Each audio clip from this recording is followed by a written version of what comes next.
మిత్రులకి మీడియా ముఖంగా ప్రజలందరికీ తెలియజేసేది ఏంటంటే ఇది జరిగేదంతా కూడా కుట్రపూరితమైనటువంటి చర్యలు. మంగ్లీ గారు చాలా మందిని మేనేజ్ చేసుకుంటూ వస్తున్నారు. మేము నిజంగా చాలా బాధాకరం ఏంటంటే మొట్టమొదటిసారిగా నేను చాలా బాధపడిన విషయం ఏంటంటే సివి ఆనంద్ గారు సానుకూలంగా స్పందించినట్టే స్పందించి చాలా విముఖంగా ఉన్నారు. నాకు మొట్టమొదటిసారిగా సివి ఆనంద్ గారి మీద ఒక్కసారిగా బాధ అనిపించింది.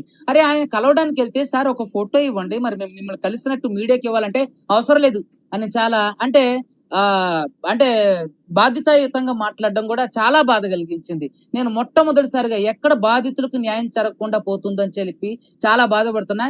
ఈ మీడియా ముఖంగా కూడా నేను సివి ఆనంద్ గారిని అడుగుతున్నా, ఎందుకని మంగ్లీ గారు వెళ్తే మంగ్లీ గారికి ఇచ్చారు ఫోటో, మంగ్లీ గారికి సంబంధించినటువంటి అడ్వకేట్ గారు వెళ్తే మంగ్లీ గారు అడ్వకేట్ గారికి మీరు ఫోటో ఇచ్చారు, ఎందుకని మేము వెళ్తే కనీసం మమ్మల్ని పట్టించుకోలేదు? దాదాపుగా 40 మంది బాధితులను తీసుకొని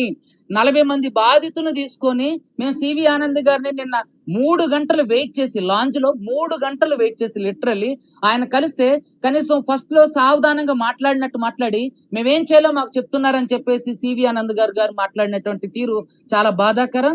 నిజంగా నాకు థ్రెట్ ఉంది సార్, నాకు రక్షణ కల్పించండి, ఇదిగోండి అని ఎన్నిసార్లు అంతకు ముందున్న శివధర్ రెడ్డి గారికి నేను అప్పీల్ చేసుకోవడం జరిగింది.